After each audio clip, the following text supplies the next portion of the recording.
Welcome back to the show, everyone. For today's episode, we have another amazing guest. We have Mark Guadagnoli, aka Dr. G. Mark is an ambassador of the intelligence struggle. He's an elite performance coach, a neuroscience professor out here at UNLV, the host of the Academy podcast, a teacher and author, husband, a father, and a friend. Mark, thanks for taking the time today, man. Thanks, Stephen. Thank you for having me here. It's an honor, man. It's an honor. So you obviously have lots of accolades. You've been in the education game for a while in the performance space. You know, we met through a mutual friend, James Silva's.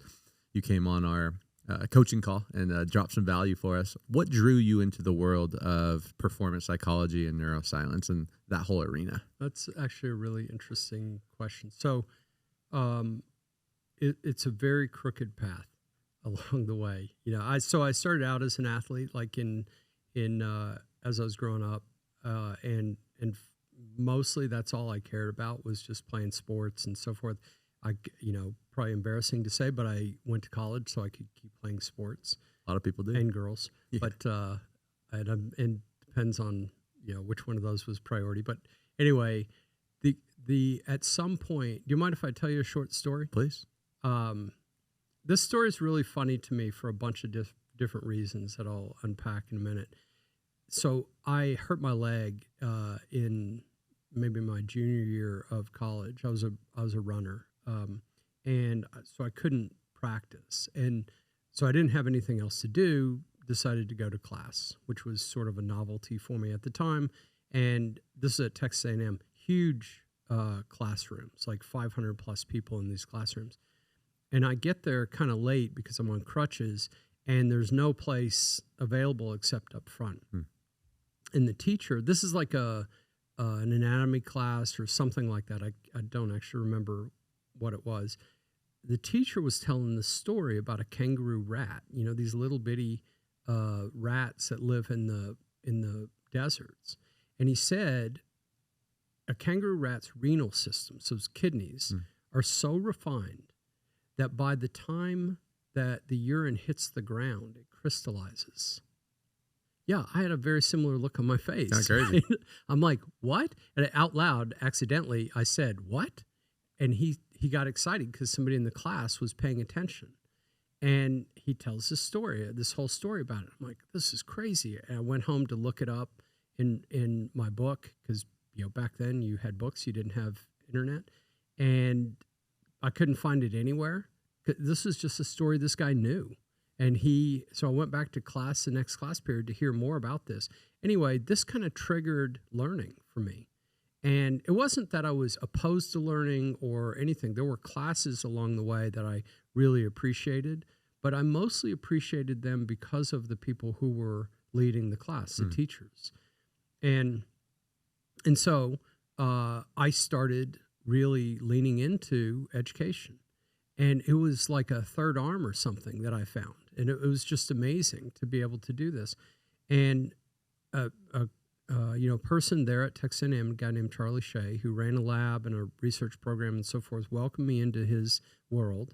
And that changed my life. And he got me into this area called psychomotor kinesiology, and then psychology and industrial engineering, and then moved on to PhD programs and so forth and so on. And it just became something that blossomed for me. Well, underlying all this was the idea that no matter what research I was doing, because a lot of the research was pretty theoretical, I always wondered how you can use this, right? And then through a series of very fortunate coincidences, I got an opportunity to use the research in an applied setting, in sports settings, and that just launched me in that direction. And then I, had a lot of good fortune to work with organizations and Olympians and et cetera, and I stumbled luckily into a whole host of really wonderful opportunities. Yeah, that's amazing. It's interesting that you say that because there's usually 1, 2, 3 moments during someone's upbringing or during their childhood or their adulthood that one decision, going to that one class, deciding to have that level of curiosity, changes the whole trajectory of someone's life. They figure out their passion or their purpose. Do you believe in coincidences, or do you feel like it's more of when the student is ready, the teacher will appear? I will tell you that I've changed my mind about this. Yes would have been the answer a few years ago. No is the answer now. Mm. And I think for kind of spiritual reasons and for neuroscientific reasons. Spiritual reasons, I think that if you have a level of faith, and I don't mean religion, I mean faith in a higher being, there are a lot of things that happen in our lives where we don't know or we're not strong enough to make certain decisions that should be made. They're made for us, and they kind of push us in a direction. Me getting injured, for example, that was the worst thing in the world for a person who loves sports. Turns out to be the best thing in the world, right? From a neuropsychological perspective, we know that there are brain structures like the reticular activating system, as an example, that's specifically designed to look for things. And so there's a phrase, you see what you look for. So if you're looking for a message, you're looking for positive, or you're looking for negative, you're going to see what you're looking for. And so the coincidence idea may be no more in that regard than you have something in your mind and all of a sudden you start seeing it. So, an easy example of this is if you're looking to buy a new car and you want to buy a Volvo, let's say, you're going to start seeing a bunch of Volvos around. It's not because there are more Volvos around, right? It's because your RAS, your reticular activating system, is saying, hey, pay attention to this. This is leveled up in your importance level. So I think for both of those reasons, I don't believe in coincidences. And I got to tell you, I love not believing in coincidences. Like, it's so cool now because otherwise it's just something that happens. Now it's like, here we go. Okay. You can connect the meaning to it. Yeah. I mean, look, as simple as it sounds, it's like us talking, on a coaching call at one point with a group of people, right? Was that a coincidence? I don't think so. I mean, those are circles that run together. 100%. I really enjoy the RAS talk, the reticular activating system. Sounds like a big word, but for people that don't know, it's really just the filter that you see the world from. Another quote I really enjoy is, you don't see the world as it is, you see the world as you are. So that's a very empowering frame for me, because if I want to start looking at things differently, I just need to start changing the things that I look at. Tell me a little bit, Mark, on how people can program their RAS and start actually filtering through the things they want in life, the joy, the pleasure, the fulfillment versus the anxiety, the challenges, and the negativity. Yeah, I love the question because it's really, how do we apply that, right? Can I tell you real quick, I'm sure you know this, but that quote that you just mentioned by Annis Nin always struck me because there are two, in fact, that struck me that are very similar to each other, coming from very different people. So Annis Nin, who was a writer of one of the first female writers of erotica, she was a female erotic model and all these kinds of things, and yet she was a remarkable philosopher as well. And the other person is the author of one of my favorite books, Man's Search for Meaning, Viktor Frankl. Yeah. And he said, between a stimulus and a response, you have a choice, right? Paraphrasing. And they're both saying the same thing. One is saying, it's not just what's happening, it's how you interpret it. And the other is saying, here's how do we interpret it, right? Here's how to use that power of interpretation. And I think one of the things that's really interesting to your question about how do you do this is how most people do it.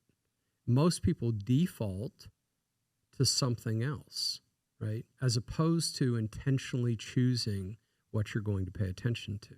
And we could talk about that if you'd like, but the answer to your question is we can train ourselves to look for certain things. And if I were coaching you, right, the first thing I would say is, if you want to know where you're going to be in 5 years, listen to how you talk to yourself now. Because how you talk to yourself now is training yourself, teaching yourself what you're going to be looking for. If you are training yourself by saying, I'm an idiot, you're going to look for confirmation bias that you are an idiot. If you train yourself that I am a very grateful person, you will train yourself to look for things that you're grateful for, right? We do this all the time. We talk to ourselves all the time, but we don't usually do it intentionally. Mm. And so if we can do it intentionally, we are training that reticular activating system. We're training our whole brain and really our body to be able to respond to the things we want to respond to. But again, we typically default to other things. We default to protection. We default to not losing instead of we default to winning. Really good. So how do we create that space? Because I think when people get into an environment, I think back to my day-to-day with sales teams. Mm-hmm. People get into a sales environment where they feel good, they feel energized, they're ready to change their life. They have all this conscious focus, and then they get out to the real world and their tire blows, they injure their leg, their girlfriend yells at them, and then they default back to that operating system that they adapted through their whole life. Is there a method or a philosophy that you use to create the space to actually monitor the self-talk so they can start reprogramming that? Yeah, again, it's a really great question, the application. So I'll tell you two kind of simple driving examples. The simplest one that I can think of is the red light. When we come up to a red light, most people default to some negative experience with the red light. Oh, I can't believe I got a red light. I'm getting all these red lights. I'm already running late, etc. Right? The other thing is that you can choose an intentional pattern of thought there. Every time I come up to a red light, I'm going to take a moment to reflect on gratitude. And then you come up to a red light and your first response may be, oh, it's a red light. And then you go, nope, I get to choose gratitude here. I'm so lucky I'm going on this sales call because I might get this sale. Stimulus response versus stimulus react. Correct. And that's exactly what Viktor Frankl was talking about, right? So yeah, I mean, you're 100% right about it. And so the thing about it is that red light doesn't give a shit about you. It's a red light, right? You are the one who determines what that red light means. And this is really critical in our lives. Most of us give away our power to the red light who doesn't give a shit about us, right? And so instead, we can take it back. We can say, I'm going to use that as a trigger for me to become more grateful. And then when I go into that sales call, because the fact is I'm going to be late or not, when I go into that sales call, I'm either going to be more grateful or less grateful. Which do I choose, right? And obviously you want to choose gratitude. Because one of the interesting things, by the way, about gratitude, if I tell you something, a piece of gratitude, like, and I actually mean this sincerely, thank you for calling me and asking me to be here today. Not only do you feel the sense of gratitude, I'm talking about from a neuropsychological perspective, your brain chemistry changes, so does mine. And anybody listening to this and watching it, their brain chemistry changes too. And so why wouldn't I want to walk into that sales call with a sense of gratitude, right? And so I think that's one of the things where people can change. Now, I said two examples. The second example is sort of more extreme. I'm going there, I've prepared, I've left plenty of time, etc. I get a flat tire, okay? Again, it is so natural to get pissed off about a flat tire and get flustered and get these kinds of things. These are what I would say are defaults of human nature, right? It's human nature to get upset because you got a flat tire. The thing about human nature is that it's designed for protection. It is not designed for greatness. If we want greatness, we have to rise above human nature, right? Human nature is designed for us to not lose. It is not designed for us to win. And so one of the ways to rise above human nature is to ask a question. Okay, how can I benefit from this? What are you talking about? You just got a flat tire. Okay, you're going to be late. You're going to be sweaty. You're going to be, okay, well, really think about it. How can you benefit from that? Well, you got a story to tell that humanizes you when you go into the sales call. Okay. I don't know what you're selling, but if you're selling tires, maybe there you go. I mean, if you really think about it, there probably is something that you can use from that experience. Or you can even think, if you want to go back to gratitude, you know what, I'm actually really grateful that I have a spare, because there are some cars that don't have spares, right? So again, it's you taking control of the situation instead of letting the situation take control of you. So good. Yeah, there's a whole host of training things that you can do, but all of them come down to being intentional. And knowing a little neuroscience doesn't hurt. Yeah.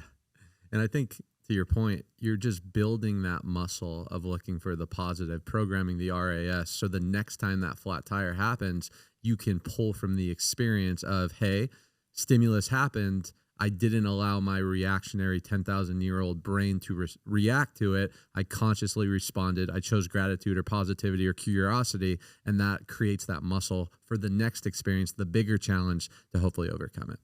Yeah. So I want to say, the way you just explained it, I think is great.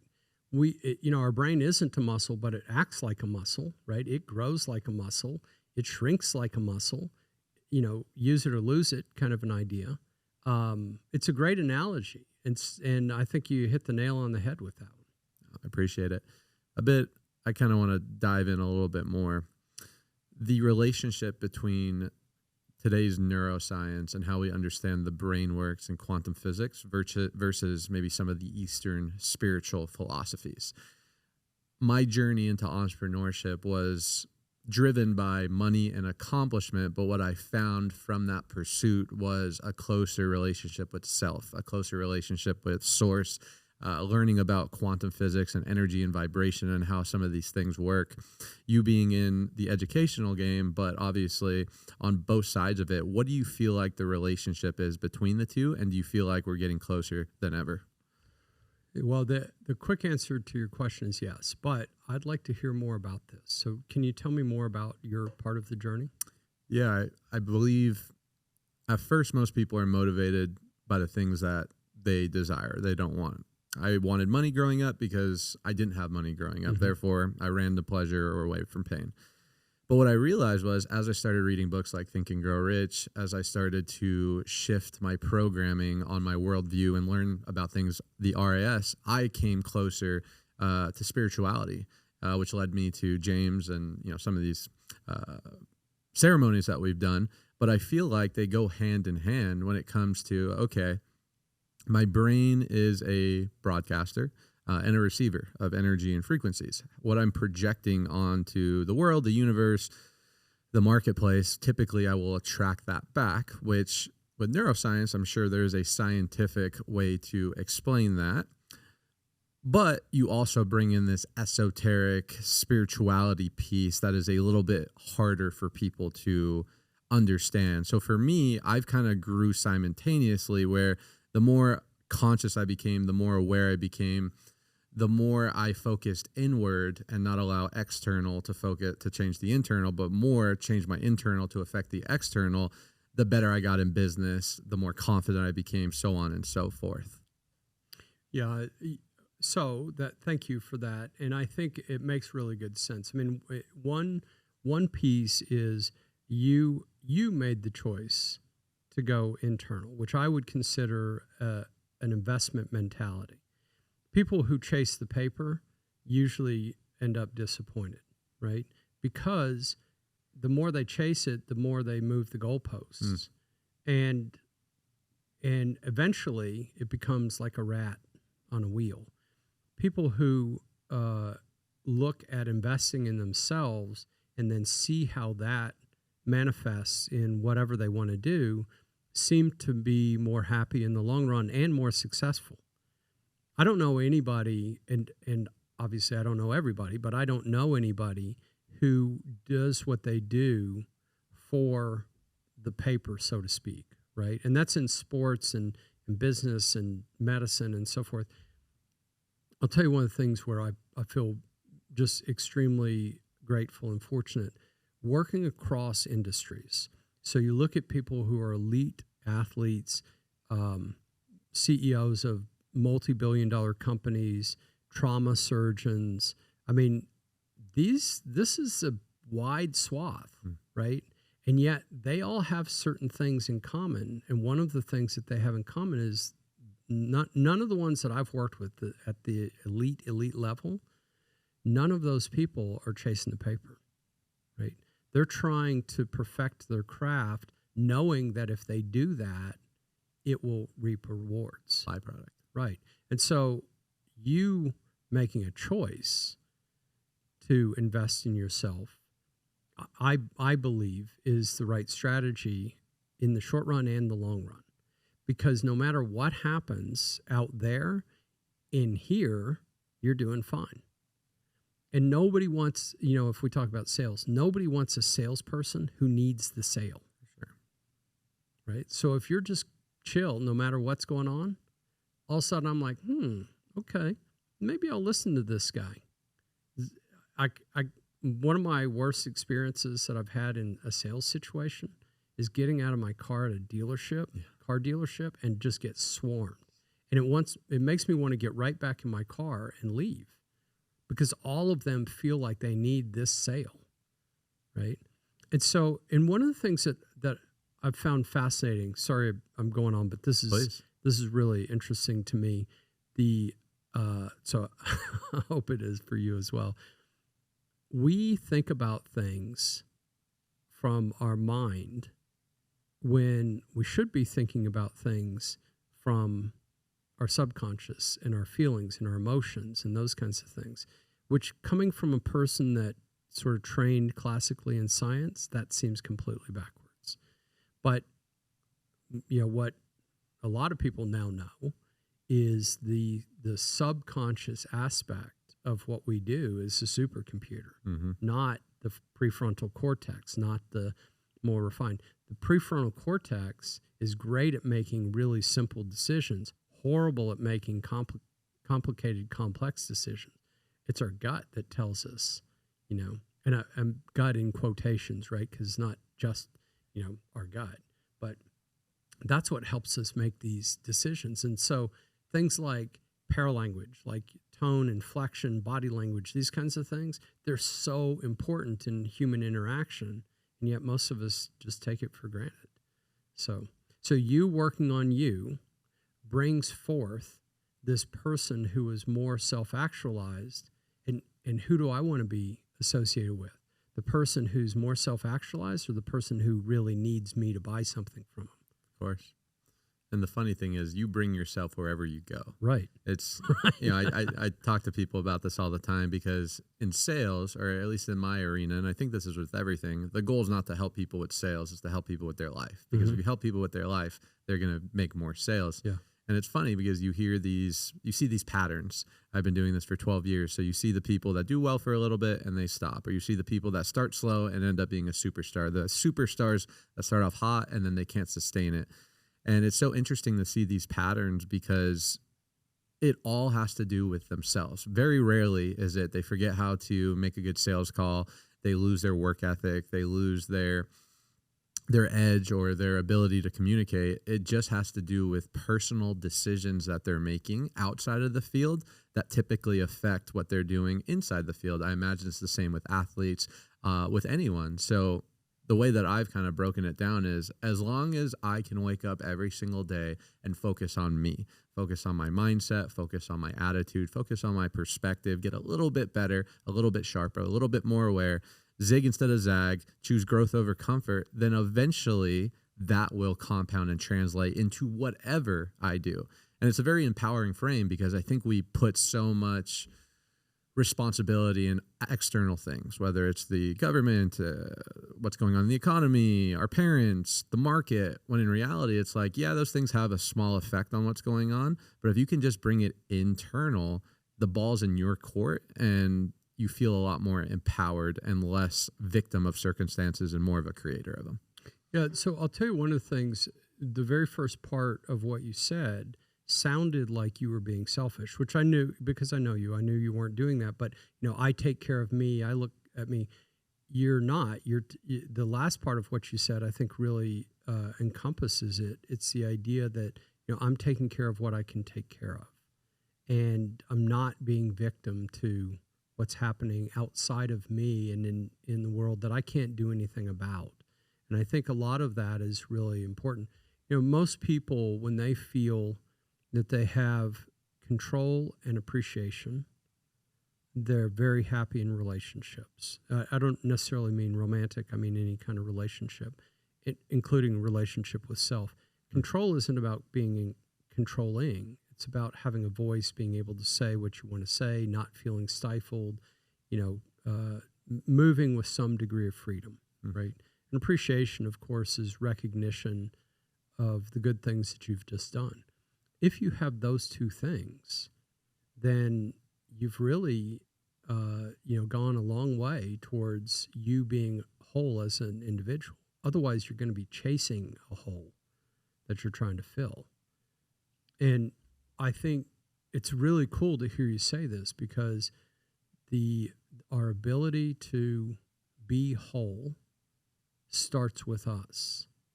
And if we're looking for somebody or something else to make us whole, we're in trouble. 100%. You mentioned the word selfish, which I have my thoughts on. What's your perspective of selfish? Selfish historically has this negative connotation, right? It is I am choosing self over others. And so what I'm doing is serving me and not serving you. And I think that in some cases, that's a negative. But the other thing, and this is a general philosophy that I have about a lot, there is an optimal state of almost everything.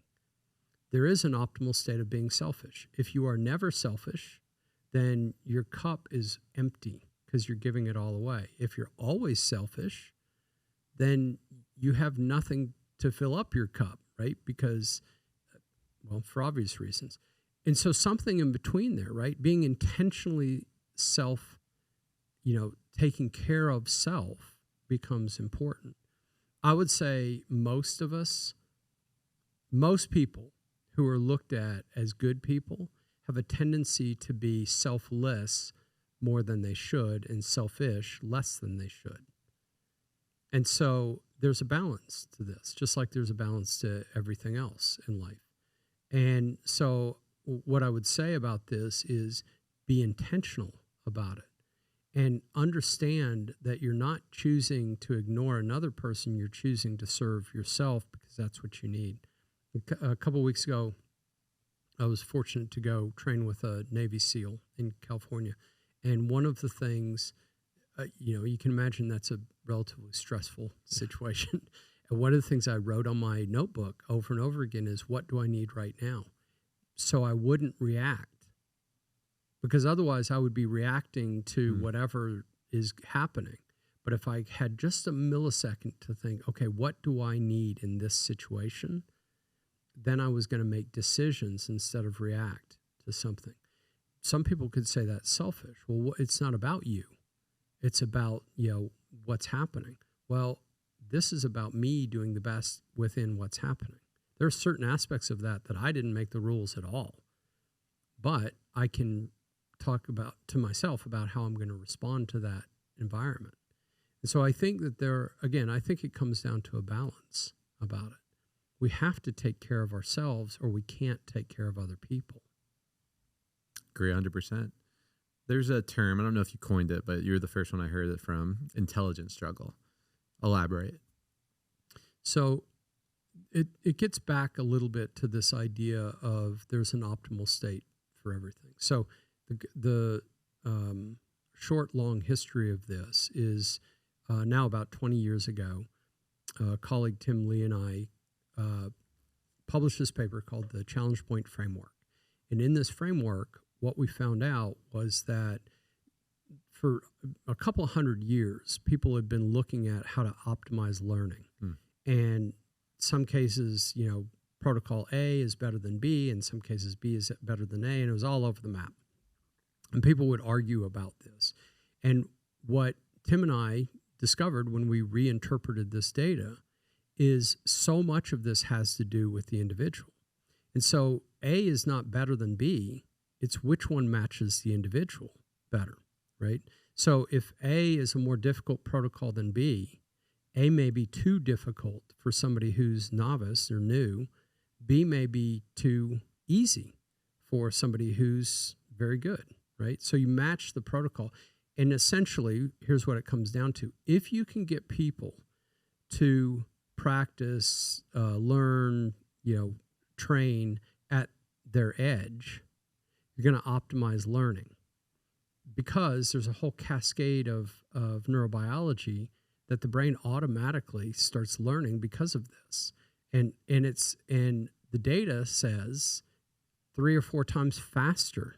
So in 1 hour of practice, for example, of golf or violin or anatomy, whatever it is that you're practicing, you're going to learn more than most people do in 3 or 4 hours. And it's stress resistant, which means that it holds up under stress, and it scales to the individual. So it doesn't matter who you are, what your expertise level is. And so when you start putting all this together, it's been called a universal theory of optimized learning, because it works for everybody. There's been, I just read a review paper. There's been like maybe 3,500 papers written that talk about this in robotics and in physical therapy and learning, and I mean, all different areas. And it works over and over and over again because it's scaled to the individual. Okay, so here's how this gets to the intelligence struggle. What it says is that you need a certain level of struggle to optimize your growth. Okay, if you have too little struggle, then you become bored, you become complacent. It doesn't kick in the neurobiology of learning. If you have too much struggle, you overwhelm the system, you go into panic zone, fight or flight. That zone is not designed for learning, it's designed for protection. So that doesn't help you either. It's a sweet spot in between there where you optimize your life, basically. So, we had just talked about selfishness. Selfishness fits in that sweet spot. Too little, and you're going to get burnt out because you're always giving away. Too much, and you're an asshole, right? And so something in between there is right where you need to be. One of the things about the challenge point framework and this idea of struggling intelligently is it creates the formula to explain how you do that, right? So it's not just, oh yeah, you should do this, here's this theory. No, it actually says, here's how you should go about doing this. And then I'll just say one more thing about this. This, by the way, is my soapbox topic. If you are struggling on a regular basis, you are failing on a regular basis, which sounds like a bad thing, but it's not, because when you're at that fail, succeed situation right at the edge, we already talked about the idea that you learn better, that you grow more, but the other thing is you stop fearing failure because it's just part of the process. And think about how powerful that is. If you go through life not being afraid to fail, you go through life saying, I'm going to be okay. Like I have failed during practice and I was fine. So I'm going to be okay.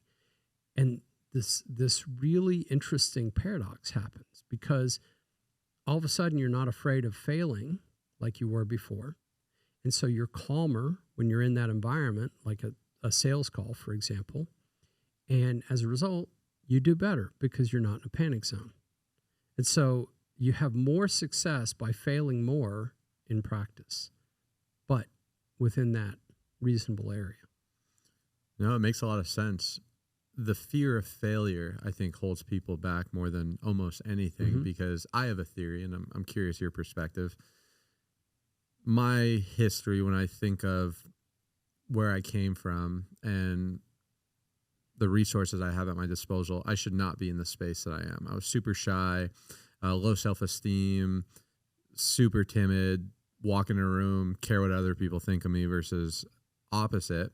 My parents used to introduce me as the shy person, and I lived up to that identity up until high school, college, where I had to do things that were super uncomfortable to break that mold, which actually encouraged me because I saw the growth going from low self-esteem, shy, to just being a normal person in a social interaction, to then being like, well, if I can make progress from there to there, how much more progress can I make?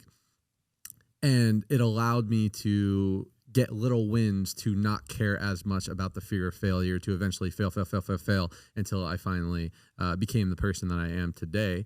Why do you think most people are so scared of failure? Because correct me if I'm wrong, doctor, you're the expert here.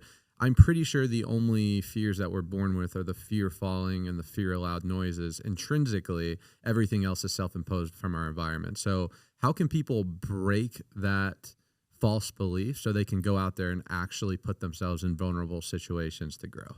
Well, first of all, I hope people know your story. It may be worth going more into it because you really did come from nothing, so to speak, when you were in college to be a financial success and a success as a human being.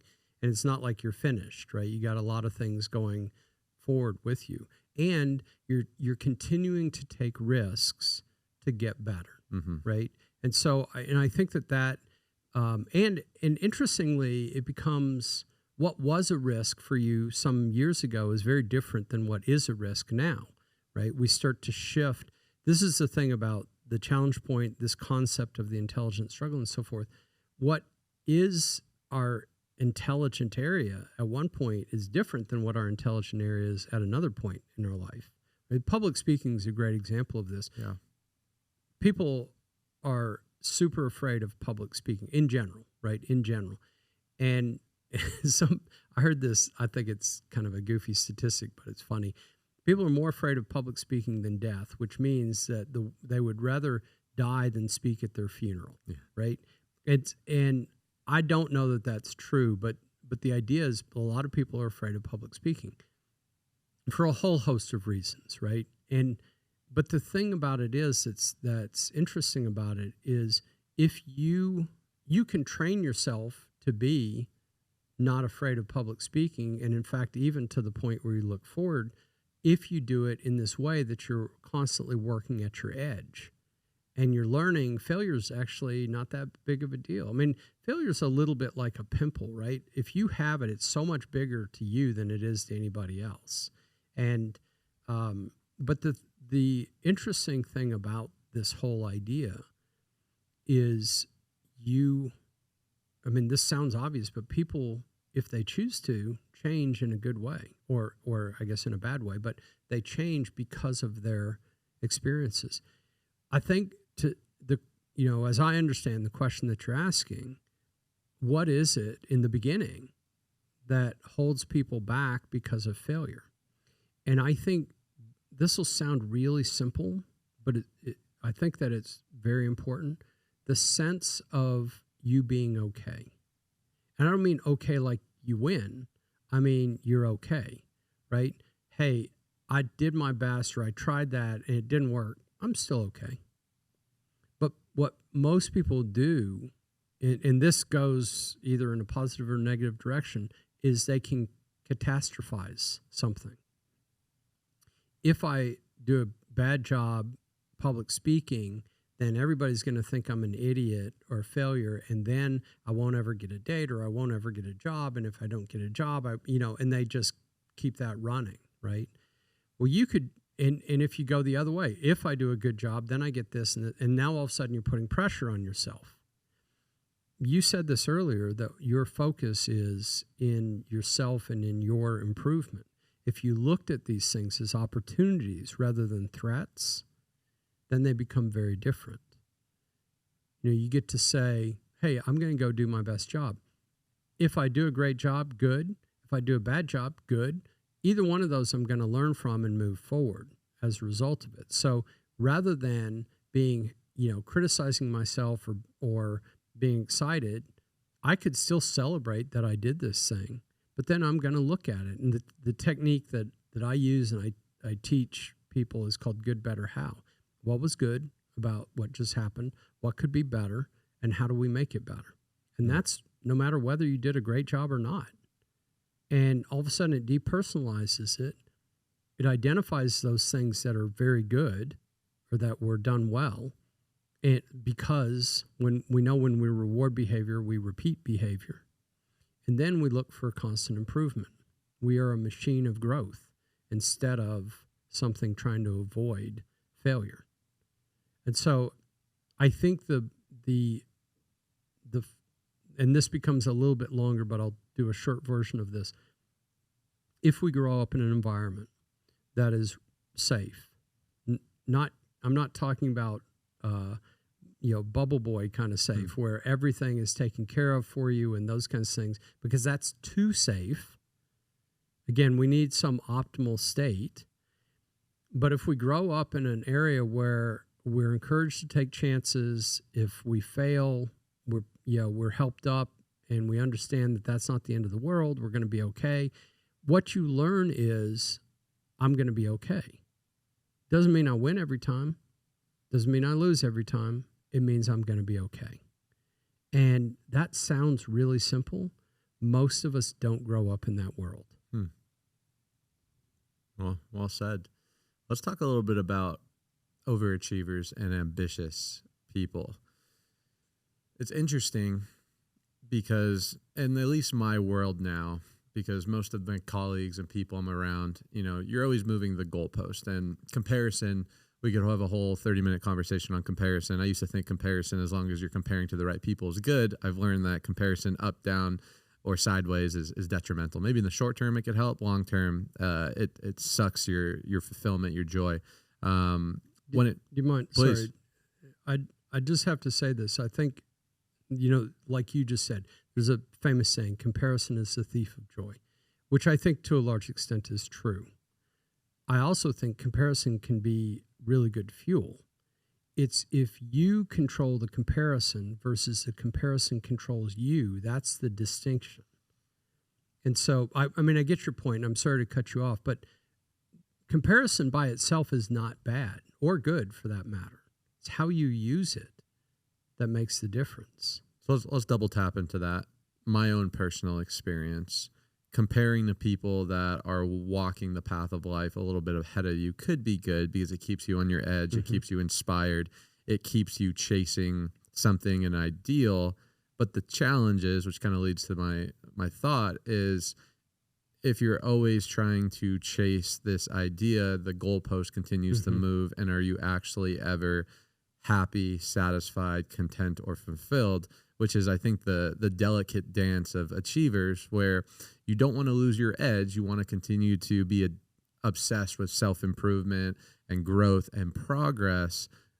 But sometimes in the Western world, that could lead to detrimental lack of peace, lack of fulfillment, and you end up winning the game and realizing you played the wrong game. Yeah, so I agree with you mostly about that. What I think is comparison as a form of judgment is bad. Comparison as a form of curiosity is good. And what I mean by that is, if we're comparing ourselves to others in a way that's judging ourselves or judging others, like I'm not as good as that person, or that person, one of the things we try to do is knock other people down. I think that kind of comparison is detrimental. If we're comparing ourselves from a curiosity perspective, wonder how that person did that. Let me find out how that person has gotten better. Let me find out what's going on. I think that's actually really helpful. So it's not comparison per se. It's our interpretation and how we're using it, I think, that becomes the difference, right? And I'll just say this again because it just came to me as we were talking about it, but comparison as a form of judgment is bad. Comparison as a form of curiosity is good. And then there's that middle ground, right? There's that Goldilocks effect with it.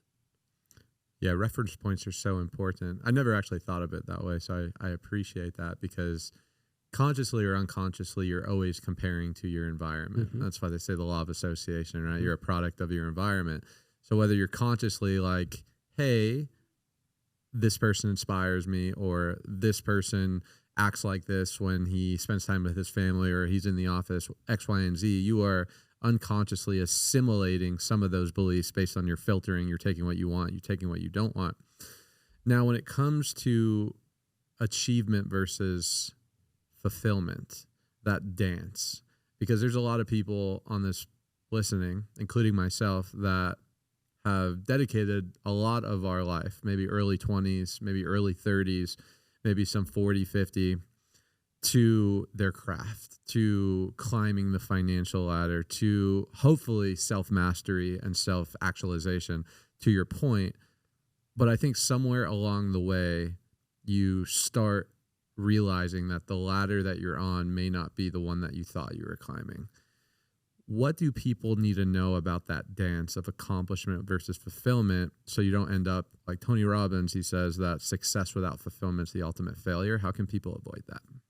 Yeah, man, I think it's a huge question, right? And I also think it's somewhat stage dependent. And what I mean by that is when you are in your 20s, achievement is really important, right? And it probably should be more important than self-actualization. Because when you get to a certain level, you have a foundation that allows you to invest in yourself a little bit differently. And by the way, this is my opinion about this, I'm not citing data on it. But there are other places in life where, self-actualization, your family, your connections, those kinds of things, and I'm talking about authentic connections, probably override achievement, right?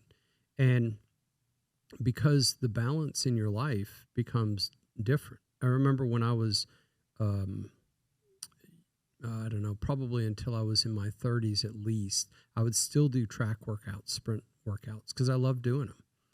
Well, there became a time where that no longer served me to do it. And now I spend more time, by the way, probably in recovery workouts than I do in actual workouts. If I did that when I was 20, it's like, what are you doing, right? And so we have these seasons that we go through, which I think are really important. But I think that, again, it goes back to this word intentional is so important to me. If we are intentional about what we do and we match what we do to what our values and goals are, then we're going to win. But to do that, you have to know what your values and goals are and then really think about them and use that as the lens by which you make your decisions. Okay, my goal is to move forward in business. My goal is to be a great husband or wife. My goal is to whatever it happens to be. Now, are my behaviors associated with that? One of my values is choose healthy. And what it means is that, of course, if the waiter comes and says, do you want fruit or fries with that? Okay, my value tells me what to do. Doesn't mean I'm going to do that, but it definitely puts a neon sign there, instead of having nothing to guide me.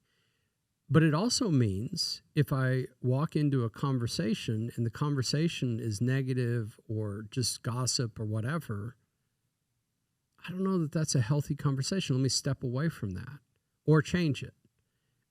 More importantly, if I'm having a conversation with myself that is not aligned with my goals, that's not a healthy conversation. I need to change it, okay? And so that value tells me what to do. And so when you start stacking your values and your goals together, then all of a sudden it tells you this is important. So maybe your goal is to, $1 million in sales. And if that is an intentional goal and I have the values to support that, there's not a problem with that.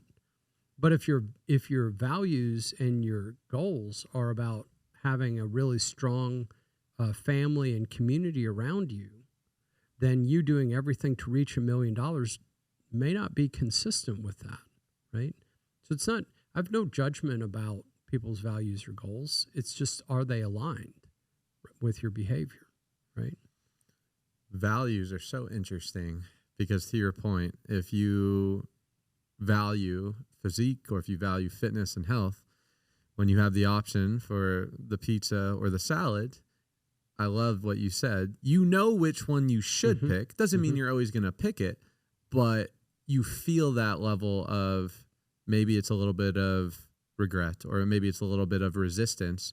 Would you say that everyone has values, whether they're positive or negative values, or there's some people that have values positive and some people that just don't fully aware of what they even want? Yeah, I mean, I think that this is a really interesting question because I think one could argue that everybody has values, based on what their behaviors are, right? I don't really know the answer to it, right? But what I will say is that oftentimes, if you were to take that person and say, hey, your best version of you, what would that person do? It probably wouldn't be that, right? And so then the question is that really a value or is that a reward? And I think that those are that can be two different things, right? There are people, there's an old book called Celestine Prophecy. And in this book, they talked about control dramas. And one of the control drama, this is people's default behavior. One of the control drama was poor me. And so this character in the book would come up and say, oh, Stephen, I feel so bad. I didn't get sleep last night. And, I don't feel like I have enough money and so forth. And then your natural response as a good human being is, I'm so sorry to hear that that's happening and so forth. And then eventually we walk away from each other. I feel energized. You feel drained because my control drama took your energy, right?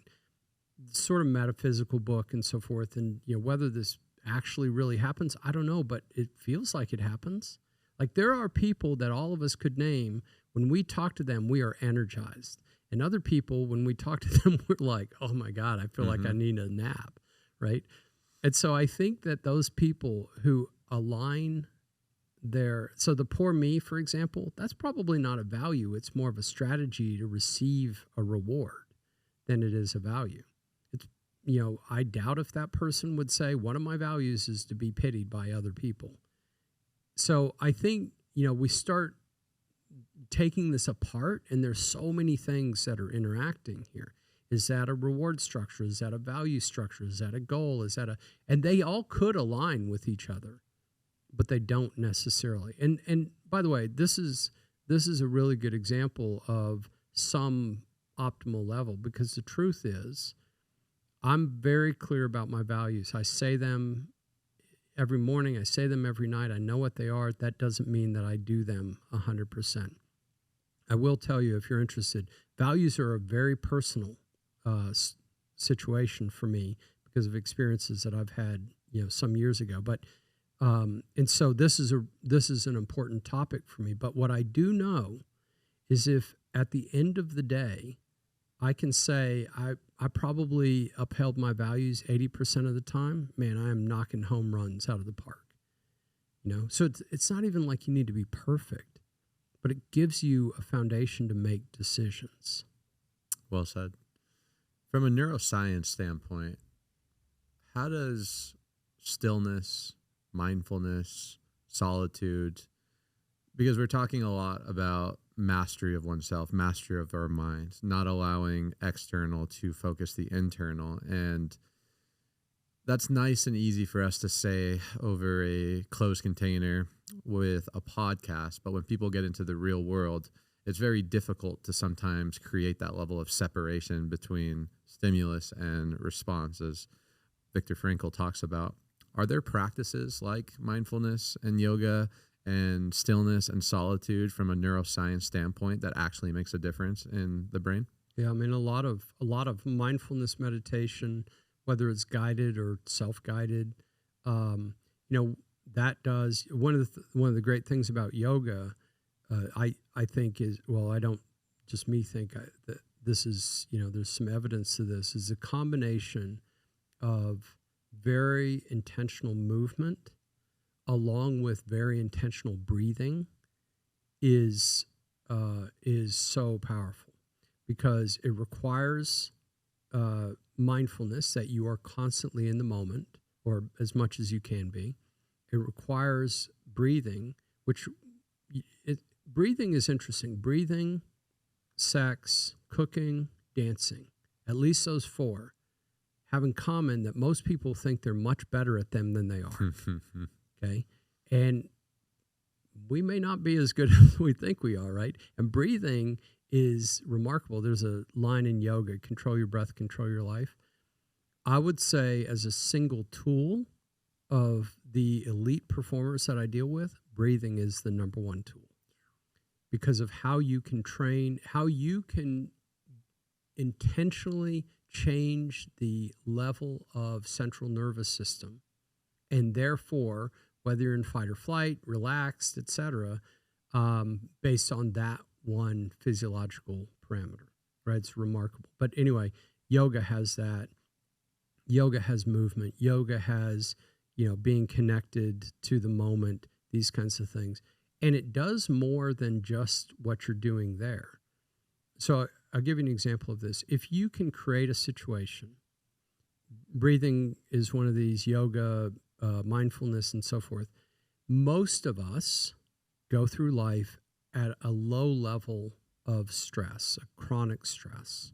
Okay, we worry about this. We're stressed when we're driving. We judge what other people are doing, et cetera, et cetera. It's, this is what most of us do. And as a result of that, we have some low level of stress, some low level of cortisol that's being released, and so forth and so on. And so then we get to the end of the day and we're exhausted, but we can't sleep. And the reason we can't sleep is we still have that cortisol in our system that's not letting us sleep. And so now we start our next day unrested, and the cycle repeats itself, right? Those things like meditation, like yoga, like anything, these mindfulness practices, they stop that chronic stress cycle because you're no longer worried about everything else that's going on. There's this great book. First of all, it's a great title, and then it's a great book. It's called Why Zebras Don't Have Ulcers. And a guy named Robert Sapolsky, who's a Stanford professor, super cool dude, wrote this book. And here's the essence of the title. If a zebra is running, it's because it's being chased. Like, zebras don't go out for a jog, right? And at the end of that chase, one of two things happens, and that's the only choice. You're either dying or dead, or you've escaped, and that's it. And so that momentary few seconds of stress that happens is a really important system because it's a fight or flight system, right? And so we have the same system. We're mammals, just like the zebra. The problem is our stress, most of our stress is internal, not external. And so it's constantly going. We don't have a place in normal situations where we stop that stress. And these things that you're talking about, like meditation, mindfulness practices, and so forth, it stops that stress cycle. It's one of the reasons why exercise is so powerful, because if you're exercising at a certain level and it's difficult for you, you stop thinking about the stress because you're focused on the fact that, wow, this is really hard, this hurts, whatever it is, right? And so, yeah, they're incredibly important. And just to get back to the question of the neuroscience behind it, not only do you stop thinking about the stress, you shift all of your neurochemicals into a non-stress cycle, and this is called the stress response. And as a result, when you stop, for example, you stop yoga, your body has been producing these stress-resistant chemicals for however long you were in yoga. And of course, you feel euphoric when you're done with it, even if you're really tired. And same thing with mindfulness meditation and whole breathing techniques and a whole host of other things. No, it makes sense why people aren't good at breathing, because our breath is given to us. Yeah. We don't have to pay a cost. And typically when things are given to us, our mind, our breath, we tend to not maximize the benefit. I want to talk a little bit about happiness, and I want your perspective on it, Mark. I think growing up, we are taught that we're supposed to be happy, or we're supposed to strive to be happy. But as I've gotten older, I don't know if happiness is the target. I think happiness may be a result of doing certain things. You talk about the intelligence struggle. You talk about, I know there's a concept that you have with like desirable difficulty, if I'm getting that right, which all make me believe that happiness isn't the target, because if you're trying to find this level of uncomfortability, this level of struggle in order to create that fulfillment, is happiness something that we should be striving to? If it is, how do we get it? If it's not, what should we actually be focused on to get that product of happiness? So it's really interesting the way you ask that question, because I do think to a large extent it's a result, right, rather than a target. I mean, I guess those could be the same kind of a thing, but there's a lot of really cool information on happiness. There's been, I mean, many years now of happiness research. There's a whole department at Penn State. Oh my goodness, I'll remember this in a minute. Where they have positive psychology. I mean, it's a lot of places now, but it started at Penn, and so this topic is a huge topic, right? And I think that it's a little bit like money, right? If you chase it, you're not going to have it, because you said this in the very beginning. One of the things that you've been trying to do is to work on yourself, and inherent in that idea is that you're trying to be your best person. And that's not necessarily a person who's always happy, right? Because, to the other point that you made, struggle is really important, because on the other side of struggle is where we find achievement and in some cases happiness and, all of these, and growth, et cetera, right? If we never struggle, we never grow. If we never grow, we're not going to be happy. People aren't happy if they're stagnant. They're also not happy if they're constantly on a treadmill, right? And so I don't know that happiness per se is necessarily the goal that we want. I think that we embrace it and we celebrate it when it happens. But just as well, we can celebrate things that don't feel great in the moment, knowing that those are going to help give us potential growth and potential perspective. And, we basically, I guess the bottom line goes back to this judgment and curiosity thing. If we're looking at what's happening from a curiosity perspective, we can celebrate that no matter what it is. And I don't mean celebrate like throw a party for it. I mean, have gratitude for it. And if we look at things with judgment, no matter what it is, just won the lottery. Oh my God, what am I supposed to do with all this money? Right? So we get to interpret that. And I think some people give away that power and default into whatever they're thinking about. Well said. Well said. Mark, you've been amazing, man. I know we could sit and talk for hours. Yeah, I respect your time. My last question for you. So if you can go back in time, knowing everything that you know now, all the wisdom, all the experiences, all the athletes and students you've been able to mentor and coach over the years, what advice would you give your 20-year-old self to accelerate your fulfillment, your happiness, and joy? Well, I got to tell you, you've asked a lot of great questions. This one is the hardest one because I wouldn't change a thing in my life. I'm unbelievably grateful for the good things, the bad things. I put those in quotes because the bad things are where I had most of my learning, and those were the ones who made me take a hard right turn that I needed to take but wasn't taking, right?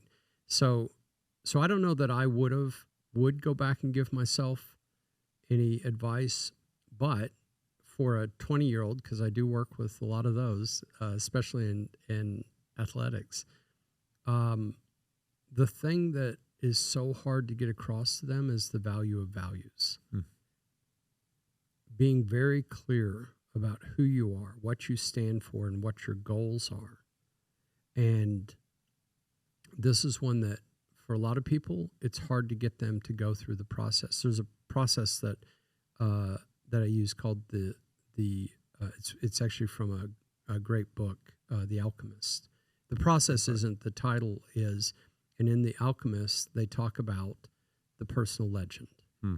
And so this is the personal legend roadmap, and we go through this whole process to be able to create it. And we start it with moments of joy. So I'll give you an example. What's a moment of joy that comes to mind for you? Just went to a wedding with my mom. First time traveling with her in years. Okay. So what was it about that created joy for you? Probably the quality of time with someone who I've shared my whole life with. I don't get to see as much as I'd like. Okay. So one of the things that we could surmise from that is that quality relationships is important to you. Okay. So we could even say that that's one of your values, right? And so through this process, we identify what those values are for you, and then what your behaviors are that are consistent and inconsistent, and then what are your goals, and how do all these things line up? And now we've got a roadmap for your life, the way that you want to live it. And then we say, now you know how to live your life like your life depends on it, because the life that you want depends on these certain behaviors, right?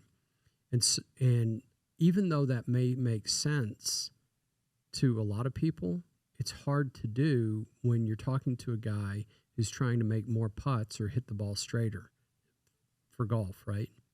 Well, how does this help me hit the ball straighter in golf?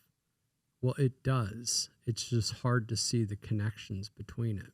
But once you buy into that and you can see it, then it makes perfect sense. It's much easier for somebody who, for example, is training to be a trauma surgeon, or someone who is at the level of being an Olympic athlete who's optimized for their physical abilities, or somebody that's trying to build a multi-billion-dollar company, right? It's easier in those situations. But in these very quick hit, very I want it yesterday kinds of situations, an investment mentality, just like you spoke about from the very beginning, is hard to convince people to do. Most valuable at that age, though. That's why your work's so powerful. It is. It's like any other investment. If you make an investment, a small investment, when you're 20, you're going to be rich beyond belief by the time that you're 30, 40, 50. 100%. Yeah. Power compound interest. There we go. Mark, this has been amazing, man. I'm grateful for your work. Thank you so much for coming on. Where can the audience get connected? They want to hear your content. Well, the Academy that you said, and I think the best way, the Academy at the UNLV Med School, Kerkorian School of Medicine. And we'll put all the links in the bio and all that. And Instagram and so forth, as we've talked about before. I'm relatively new into the social media world, but I'll give you all the bios and stuff. Love it. Guys, thanks so much for tuning in. We'll see you guys next week.